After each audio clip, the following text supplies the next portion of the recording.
Hello friends, आपका स्वागत है मेरे चैनल पे।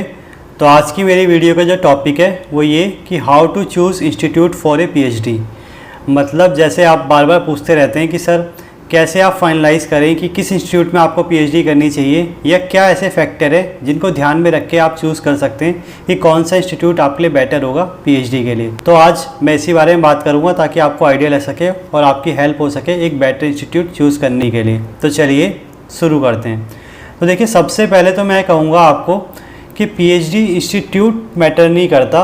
जो मेरी नज़र में सबसे पहला पॉइंट और सबसे बड़ा फैक्टर इम्पॉर्टेंट है वो ये कि आपकी लैब अच्छी होनी चाहिए।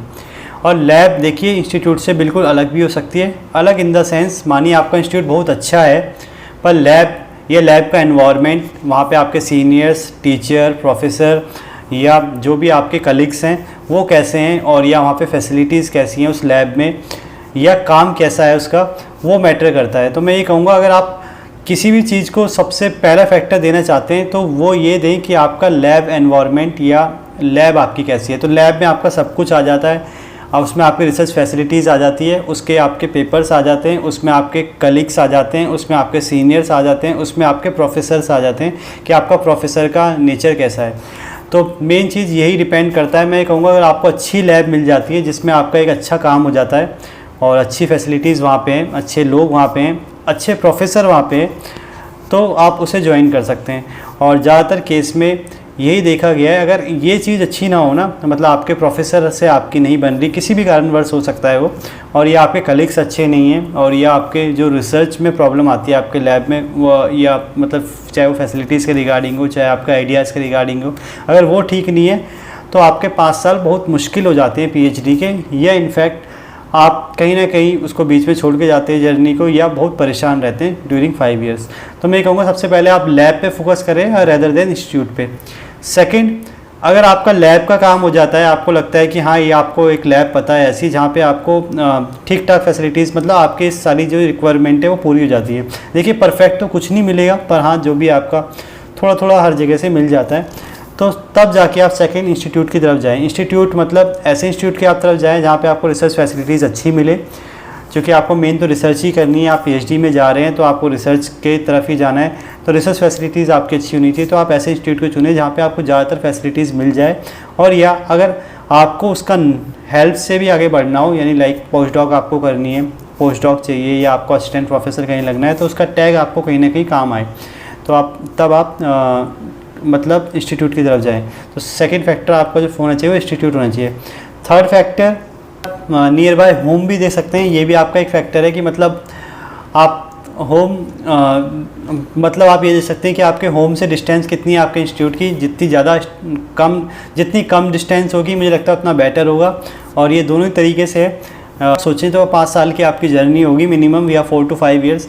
तो उसमें आपको अपने दुख दर्द भी बांटने हैं। पीएचडी अपने आप में एक अप एंड डाउन जर्नी है, तो उसमें अगर आप फैमिली आपके साथ होगी तो ज़्यादा बेटर होगा। और साथ में आपको फैमिली को भी संभालना है, क्योंकि इस एज में होता है कभी कभी कि आप कभी बड़े भी होते हैं, या आप घर के सबसे बड़े होते हैं, या फैमिली में भी कोई बीमार हो गया, या हमारे पेरेंट्स हमें पता है कि थोड़े एज के हो जाते हैं, तो उनकी अगर केयर हो सके, उनके आसपास आप रह सके, तो मुझे लगता है ज़्यादा बेटर डिसीजन रहता है एज़ कम्पेरिजन टू आप दूर रहें। तो क्योंकि मेरे लिए तो देखिए फैमिली एक इम्पॉर्टेंट फैक्टर है। आपके लिए क्या है वो आप ज़्यादा बेटर जानते होंगे, पर हाँ अगर फैमिली आपके लिए भी इंपॉर्टेंट फैक्टर है तो मुझे लगता है अगर नियर बाय मिल जाता है तो ये भी आप थर्ड फैक्टर में कंसिडर कर सकते हैं। फोर्थ फैक्टर है टॉपिक और रिसर्च इंटरेस्ट। तो देखिए ये फर्स्ट में भी आ सकता था, पर ये मैंने फर्स्ट में इसलिए नहीं रखा क्योंकि आजकल हो गया है हर लैब में इंटरडिसिप्लिनरी रिसर्च हो गई है। मतलब आपको कोई भी टॉपिक में अगर काम करना है तो आप कर सकते हैं। ऐसा नहीं है आप फिजिकल में काम कर रहे हैं तो आप ऑर्गेनिक के किसी टॉपिक में काम नहीं कर सकते, आप आराम से कर सकते हैं। और या कोई भी ऐसा टॉपिक नहीं है जो आप पर्टिकुलर ऑर्गेनिक का ही बोल सकते हैं, या इनऑर्गेनिक का, या फिजिकल का, या कंप्यूटेशनल का। मतलब आपको हर टॉपिक में हर तरीके से काम करने को मिल जाएगा। हाँ ये ज़रूर हो सकता है कि वो काम आप किसी पर्टिकुलर लैब में ज़्यादा अच्छा कर सकते थे एज़ कंपेरिजन टू आप इस लैब में, पर हाँ कहीं ना कहीं आप उससे अटैच हो सकते हैं, और ये कोलैब में भी आप वो काम कर सकते हैं। तो इसलिए टॉपिक को मैंने फोर्थ फैक्टर रखा कि आपका इंटरेस्ट अगर आपको मिल जाता है अच्छी लैब में तो आप उसे भी एक फैक्टर कंसिडर कर सकते हैं। और ये साथ में ये भी इसमें प्रॉब्लम होती है, इसलिए मैंने फोर्थ फैक्टर में रखा कि ज़्यादातर केस में आपको पता नहीं होता कि आपका इंटरेस्ट किस में है या आपको किस में रिसर्च करनी है, तो इसीलिए एक फोर्थ फैक्टर में हम इसे काउंट कर लेते हैं।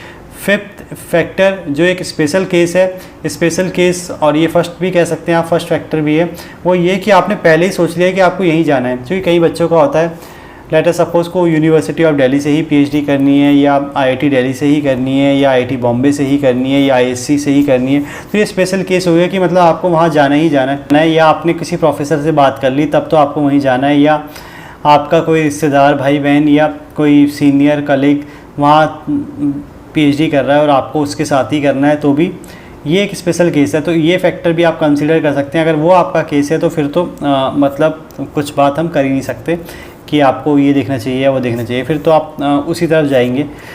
अब बात करते हैं कि आपको ये चुनना कैसे है और कैसे आपको इसको लेने में हेल्प हो सकती है। तो उसके लिए देखिए, सबसे पहले तो मैं कहूँगा आप इंस्टीट्यूट चुनें।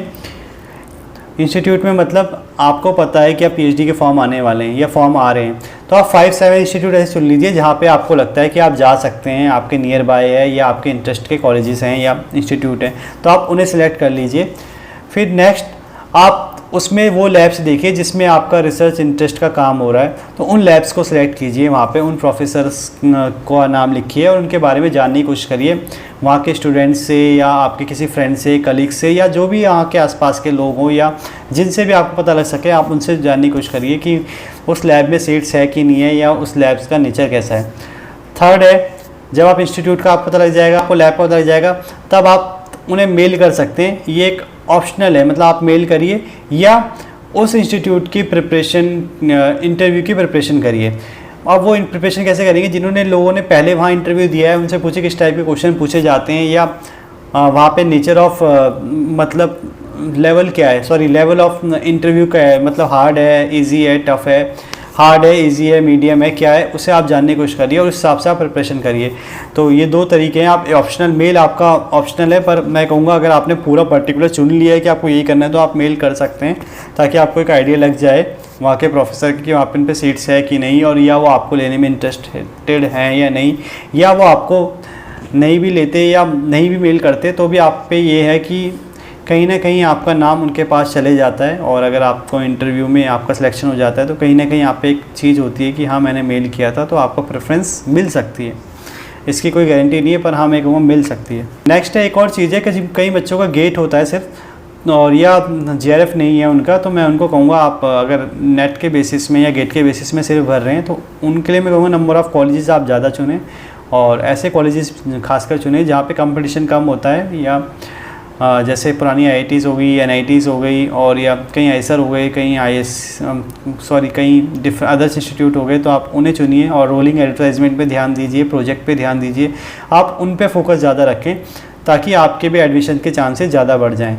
तो उनको मैं ये कहूँगा कि मतलब आप चूज़ ही नहीं हो सकते, पर हाँ इतना ज़रूर कर सकते हैं कि अगर आप पे ऑप्शन ज़्यादा होंगे तो उनमें से आप सबसे बेटर ज़रूर चुन सकते हैं। तो ये आप ध्यान रखें जिन बच्चों का सिर्फ गेट या नेट है, और गेट में भी अगर रैंक पीछे तब की मैं बात कर रहा हूँ, अगर 500 तक है तो आपको इतनी दिक्कत नहीं आने वाली है।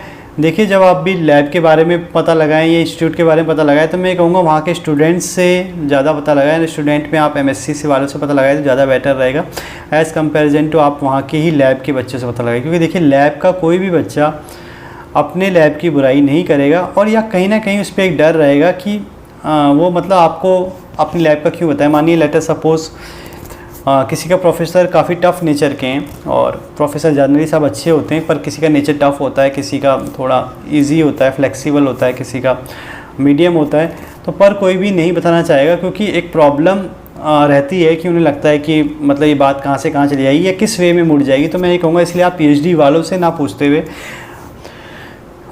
MSc बच्चों से पूछे तो ज़्यादा बेटर रहेगा, या दूसरी लैब से पूछे तो ज़्यादा बेटर रहेगा।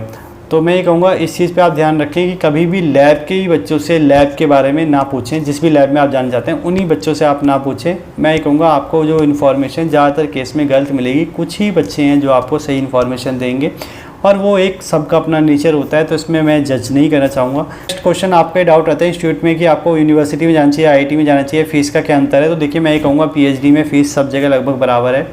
जैसे आपको यूनिवर्सिटी में दिखता है कि फ़ीस काफ़ी कम है, एकेडमिक्स 1000 रुपीज़ पर ईयर या उससे भी कम, पर उसमें होता क्या है, देखिए आपको बाहर रहना पड़ता है, हॉस्टल जनरली मिलते नहीं, तो हॉस्टल नहीं मिलते तो उसमें इतना ही खर्चा लग जाता है, 10-15 हज़ार रुपये आपका रेंट, खा पी के सब कुछ, तो वो उतना ही पड़ जाता है आपका, मतलब 1-1.5 लाख रुपए 6 मंथ का।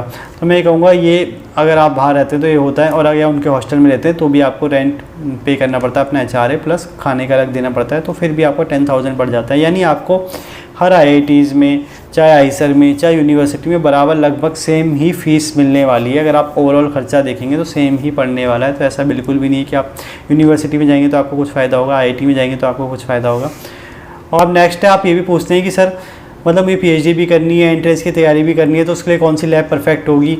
तो मैं कहूँगा देखिए ऐसी कोई भी लैब नहीं है जहाँ पे आपको ऐसी परफेक्शन मिल जाएगी कि आपके एंट्रेंस की तैयारी भी हो जाएगी, PhD की भी तैयारी हो जाएगी। देखिए हर लैब यही चाहती है कि उनका बच्चा रिसर्च पे ही ध्यान दे, और वो यही मान के चलती है कि आप PhD करने के लिए आएँ तो आप PhD ही कर रहे हैं। बाकी आपकी जो प्रिपरेशन है ये आपके ऊपर ही है कि आप कितना टाइम निकाल पाते हैं और कितना प्रिपेयर कर पाते हैं। और ये मेरा साथ में पर्सनल एक्सपीरियंस भी है, और मैंने खुद देखा है, अपने कॉलीग्स को देखा है और कई स्टूडेंट्स को देखा है जिन्होंने हार्ड से हार्ड लैब में, जिसे आप हार्ड मानते हैं, जिसे आप सोचते हैं कि 12 घंटे 14 घंटे कैसे काम किया जाता है, वहाँ पे बच्चों ने अच्छी रैंक से गेट निकाला है, गवर्नमेंट जॉब निकाली है, अच्छी पोस्ट में पहुँचे हैं, चाहे वो जियो साइंटिस्ट हो, चाहे वो असिस्टेंट प्रोफेसर हो, चाहे वो बार्क में हो। तो कहने का मतलब ये है कि ये आप पे डिपेंड करता है कि आप कितना टाइम निकाल के कैसे प्रिपरेशन करते हैं, और या कि आपकी क्या डायरेक्शन है या कैसे आप चीज़ों को अप्रोच करते हैं। तो मैं ये कहूँगा देखिए ये लैब पे कम डिपेंड करता है, ये आप पे डिपेंड करता है। इसीलिए आप ये सोच के कभी मत जाएं कि इस लैब में आप जाएंगे तो आपका काम हो जाएगा, उस लैब में जाएंगे तो ये काम नहीं हो पाएगा। देखिए लैब सिर्फ आपको रिसर्च में हेल्प कर सकती है, और बाकी उसके जो भी अदर्स काम आपको करने वो आप पे डिपेंड करता है कि आप कैसे टाइम निकालेंगे, कैसे उसे मैनेज करेंगे। तो मैं ये कहूँगा कि आप अपने पर्सनल गोल को लैब की तरफ ना जोड़ें, और ये मान के चलें कि बस आपको एक अच्छी लैब मिलनी चाहिए, और आप अच्छा करते हैं तो आपको आराम से जॉब कहीं भी आपकी लग सकती है।